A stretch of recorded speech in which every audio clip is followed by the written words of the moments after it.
ഈ മാസം 1,00,000 രൂപ നമ്മുടെ ടാർഗറ്റ് ആണെന്നുണ്ടെങ്കിൽ അപ്പോൾ എന്തെങ്കിലും കാര്യം നേടണമെന്ന് തീവ്രമായിട്ട് ആഗ്രഹിച്ചുകൊണ്ട് മാനിഫെസ്റ്റ് ചെയ്യുമ്പോൾ നമുക്കുണ്ടായിരിക്കേണ്ട രണ്ടാമത്തെ കാര്യം കഴിവ് ഇതായിരിക്കണം. നമ്മുടെ മനസ്സിലത് പതിഞ്ഞിട്ടുണ്ടാവും ചീത്ത നമ്പറാണെന്ന്. അതുകൊണ്ട് നമുക്ക് ഏറ്റവും ഭാഗ്യമുണ്ടെന്ന് തോന്നുന്ന ഇപ്പോൾ സോഷ്യൽ മീഡിയയിൽ പ്രചരിക്കുന്ന 1212 369 എത്ര പ്രാവശ്യം വേണമെങ്കിലും ഇങ്ങനെ കണ്ടിന്യൂസ് ആയിട്ട് ചിന്തിച്ചുകൊണ്ടിരിക്കുക. മറ്റുള്ള ചിന്തകൾ വന്ന് നമ്മൾ ഹലോ പ്രിയപ്പെട്ടവരെ, കിനാവ് കാണുന്നത് പോലെ ഒരു ജീവിതം നമുക്ക് സ്വന്തമാക്കുവാൻ സാധിക്കുമെന്ന് പറഞ്ഞു. അതിന് ആദ്യം ഉണ്ടായിരിക്കേണ്ടത് ആ കാര്യത്തിനോടുള്ള തീവ്രമായിട്ടുള്ള ആഗ്രഹമാണെന്നും പറഞ്ഞുവല്ലേ. അപ്പോൾ ഇതിനു മുന്നേ ഉള്ള ആ വീഡിയോ കാണണമെങ്കിൽ പ്ലേലിസ്റ്റിന്റെ ലിങ്ക് ഞാൻ ഈ വീഡിയോയുടെ ഡിസ്ക്രിപ്ഷനിൽ കൊടുത്തിട്ടുണ്ട്, അത് കാണുക കേട്ടോ. ഇത് രണ്ടാമത്തെ വീഡിയോയാണ്. ഇന്ന് പറയുവാൻ പോകുന്നത് ഈ തീവ്രമായ ആഗ്രഹത്തിനോടൊപ്പം നമുക്ക് ഉണ്ടായിരിക്കേണ്ട ഒരു അത്യാവശ്യമായിട്ടുള്ള കാര്യമാണ് നിരന്തരമായിട്ട് ആ കാര്യത്തെക്കുറിച്ച് തന്നെ ചിന്തിക്കുക എന്ന്. എന്തുകൊണ്ടാണ് ഞാൻ ഇങ്ങനെ പറഞ്ഞതെന്ന് വെച്ചിട്ടുണ്ടെങ്കിൽ, നമ്മുടെ മനസ്സ് ഇങ്ങനെ പല ചിന്തകളിലൂടെ കടന്നു പോകും അല്ലെ. ഒരു 10 മിനിറ്റ് നിങ്ങളൊന്ന് സ്വയം വിശകലനം ചെയ്തു നോക്കിയേ, ഒന്ന് സ്വയം നിരീക്ഷിച്ചിട്ടുണ്ടെങ്കിൽ അറിയാം ഈ 10 മിനിറ്റ് കൊണ്ട് ഒരുപാട് ചിന്തകൾ ഇങ്ങനെ മനസ്സിലൂടെ കടന്നു പോകും. അപ്പോൾ നമ്മൾ ആഗ്രഹിക്കുന്ന ആ ഒരു കാര്യം മാത്രം നമുക്ക് ചിന്തിക്കുവാനായിട്ട് സാധിക്കില്ല. അതുകൊണ്ടാണ് മാനിഫെസ്റ്റ് ചെയ്യുമ്പോൾ കൃത്യസമയത്ത് ഇത്ര മണിക്കൂർ നേരം ഇത്ര പ്രാവശ്യമൊക്കെ എഴുതുക, ഇത്ര സംഖ്യകളൊക്കെ എഴുതുക എന്ന് പറയുന്നത്. അങ്ങനെ എഴുതിക്കൊണ്ടിരിക്കുന്ന ആ ഒരു സമയത്തെ നമ്മുടെ മനസ്സ് ആ കാര്യം മാത്രമായിരിക്കും ചിന്തിക്കുന്നത് അല്ലേ. അപ്പോൾ നമ്മുടെ മനസ്സെന്ന് പറഞ്ഞിട്ടുണ്ടെങ്കിൽ ഇപ്പൊ ഞാനിവിടെ ഇരിക്കുന്നു, കുറച്ചു നേരം കഴിയുമ്പോൾ വേറൊരാൾ വന്നിരിക്കുന്നു, പിന്നെ വേറൊരാൾ വന്നിരിക്കുന്നു. അങ്ങനെ ഓരോരുത്തർ വന്ന് ഇരുന്ന് എഴുന്നേറ്റ് പോകുന്നത് പോലെയാണ് ഈ മനസ്സിലെ ചിന്തകള്. മനസ്സെന്ന് പറഞ്ഞത് ഒരു ഇരിപ്പിടം. അപ്പൊ ഇരിപ്പിടം എന്റെ ആണോ എന്ന് ചോദിച്ചാൽ, ഞാൻ ഇതിനകത്ത് സ്ഥിരം ഇരുന്നാൽ മാത്രമല്ലേ ഇത് എന്റെ ഇരിപ്പിടമാവുകയുള്ളൂ. അല്ലാതെ ഞാനിരുന്നു കുറച്ചു നേരം കഴിഞ്ഞ് വേറൊരാൾ വന്നിരുന്നു, പിന്നെ വേറൊരാൾ വന്നിരുന്നു എന്ന് പറയുമ്പോൾ ഈ ഇരിപ്പിടത്തിന് ഒരു എന്താ പറയാ ഒന്നയാളുടെ ആളെന്ന് നമുക്ക് പറയുവാനായിട്ട് സാധിക്കില്ല. ഞാൻ പറഞ്ഞു വന്നത്, നമ്മുടെ മനസ്സിനെ നമ്മൾ ആഗ്രഹിക്കുന്ന കാര്യങ്ങളുടെ മാത്രം ഇരിപ്പിടമാക്കി മാറ്റുക. അതിന് നല്ല ഏകാഗ്രശക്തി വേണം കേട്ടോ. അപ്പോൾ അതിനായിട്ട് ഞാൻ കുറച്ച് ടിപ്പുകൾ പറഞ്ഞുതരാം. നമ്മൾ ആഗ്രഹിക്കുന്ന കാര്യങ്ങൾ മാത്രം ചിന്തിക്കാനായിട്ടേ നമുക്കിപ്പം ഒരു 30 ദിവസത്തേക്കോ 21 ദിവസത്തേക്ക് എത്ര ദിവസത്തേക്ക് ഇതിനിങ്ങനെ പ്രത്യേകിച്ച് കണക്കൊന്നുമില്ല കേട്ടോ. ഇങ്ങനെ ഓരോരുത്തരും വന്നിട്ട് 21 ദിവസം ഒറ്റ സംഖ്യയായിട്ട്, അല്ലെങ്കിൽ 31 ദിവസം, 51 ദിവസം, 41 ദിവസം ഇങ്ങനെയൊക്കെ പറയുന്നു എന്നേ ഉള്ളൂ. അല്ലാതെ ഇതിന് പ്രത്യേകിച്ച് ദിവസമൊന്നുമില്ല. എത്ര ദിവസം എടുത്താലും കുഴപ്പമില്ല. അതൊക്കെ നമ്മുടെ ഒരു മനസ്സിന്റെ ആ ഒരു പവർ അനുസരിച്ചിട്ടിരിക്കും. പിന്നെ നമ്മൾ ശ്രദ്ധിക്കേണ്ട കാര്യങ്ങൾ 2 കാര്യങ്ങളാണ് കേട്ടോ. ഈ മനസ്സിൽ ഇങ്ങനെ നിരന്തരം നമ്മൾ ആഗ്രഹിക്കുന്ന കാര്യങ്ങൾ ചിന്തിച്ചുകൊണ്ടിരിക്കണമെങ്കിൽ ചെയ്യേണ്ടത്, ഒന്നാമത് നമ്മുടെ മനസ്സിനെ ഈ ജീവിത സാഹചര്യങ്ങളിൽ നിന്നൊക്കെ ഒന്ന് ഫ്രീ ആക്കി വെക്കണം അല്ലെ.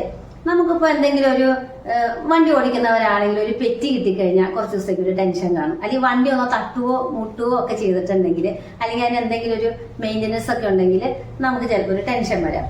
നമ്മുടെ മക്കൾക്ക് അസുഖം വന്നിരിക്കുന്ന ഒരു സമയത്ത് നമ്മുടെ മനസ്സ് പൂർണ്ണമായിട്ടും എന്താ പറയുക ഏകാഗ്രമാണെന്ന് പറയാൻ സാധിക്കില്ല.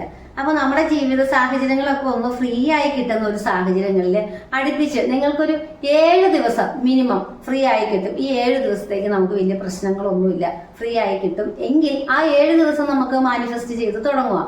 ചുരുക്കി പറഞ്ഞാല് നമ്മുടെ ചുറ്റുപാടിൽ നിന്നൊന്ന് ഫ്രീ ആയി നിൽക്കുന്ന ഒരു സാഹചര്യം, ദൂരയാത്രകള് അല്ലെങ്കിൽ എന്തെങ്കിലും കല്യാണ ആവശ്യങ്ങൾ, വീട്ടിൽ എന്തെങ്കിലും വിശേഷങ്ങളൊക്കെ നടക്കുന്നുണ്ട്, ബന്ധുക്കള് വിസിറ്റ് ഒക്കെ ചെയ്യുന്നുണ്ടെങ്കിൽ അതൊക്കെ ഒന്ന് കഴിഞ്ഞ്, നമുക്കറിയാലോ നമ്മൾ ഈ ഒരാഴ്ച നമ്മളൊന്ന് പൂർണ്ണമായിട്ട് ഫ്രീ ആണെന്ന്. അപ്പോൾ ഒരു 7 ദിവസമൊക്കെ എടുത്ത് ചെയ്താൽ മതിയെന്നേ. അപ്പൊ ആ 7 ദിവസം ഫ്രീ ആയി കിട്ടുന്ന ഒരു ദിവസം ഉണ്ടെങ്കിൽ നമുക്ക് മാനിഫെസ്റ്റ് ചെയ്ത് തുടങ്ങാം. 7, 21, 30 അങ്ങനെ ദിവസക്കണക്കൊന്നും ഇല്ല കേട്ടോ. എത്ര നാള് വേണമെങ്കിലും നമുക്ക് ചെയ്യാം. നമ്മുടെ മനസ്സ് അത്രയും ദിവസം ഫ്രീ ആയി കിട്ടണം. അതാണ് ഒന്നാമത്തെ ടിപ്പ്. ഇനി രണ്ടാമത്തെ ഒരു ടിപ്പ്, നമ്മൾ ഈ ഒരേ കാര്യം തന്നെ ഇങ്ങനെ ചിന്തിക്കണമെങ്കിൽ നമ്മൾ ഈ കയ്യിൽ എഴുതാൻ പറയുന്നത് എന്താണെന്നറിയോ? വിരലിലൊക്കെ എഴുതാൻ 12 ഒക്കെ എഴുതാൻ പറയുന്നത്. നമ്മൾ എപ്പോഴും എഴുതി കഴിഞ്ഞാൽ ഇങ്ങനെ അതിലോട്ട് നോക്കും. അപ്പോൾ ഈ കാര്യം നമ്മൾ ചിന്തിക്കും.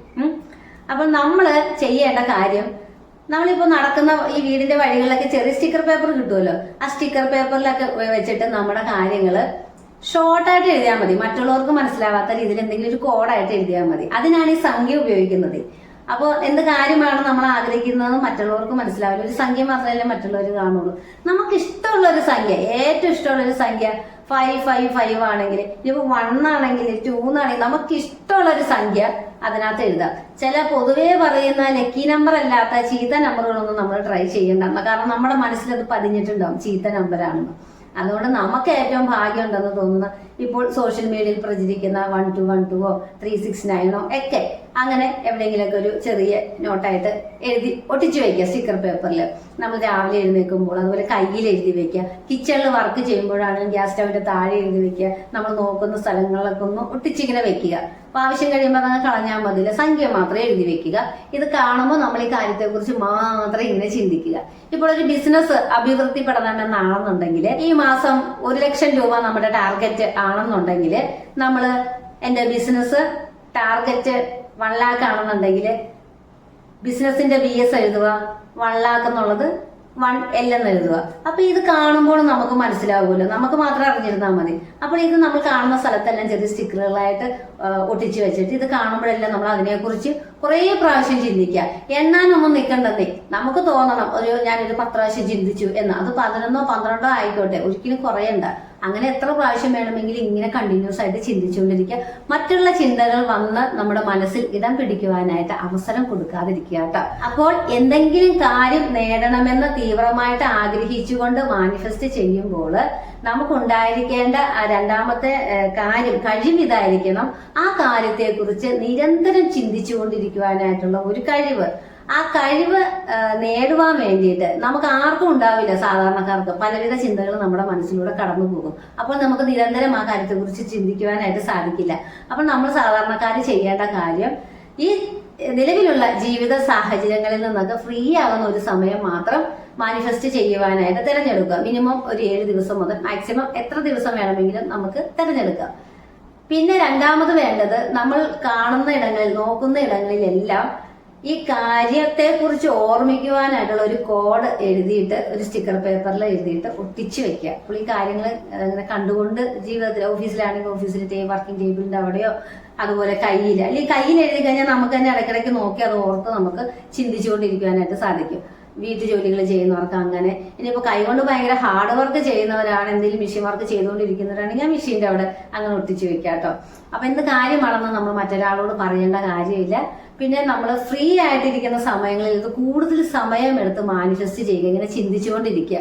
അതെന്ന് പറഞ്ഞിട്ടുണ്ടെങ്കിൽ അതിരാവിലെ എണീക്കുമ്പോൾ നമുക്ക് ബാക്കിയുള്ള സാഹചര്യങ്ങളൊന്നും വന്ന് നമ്മളെ ശല്യപ്പെടുത്തൂല മറ്റുള്ളവരാരും.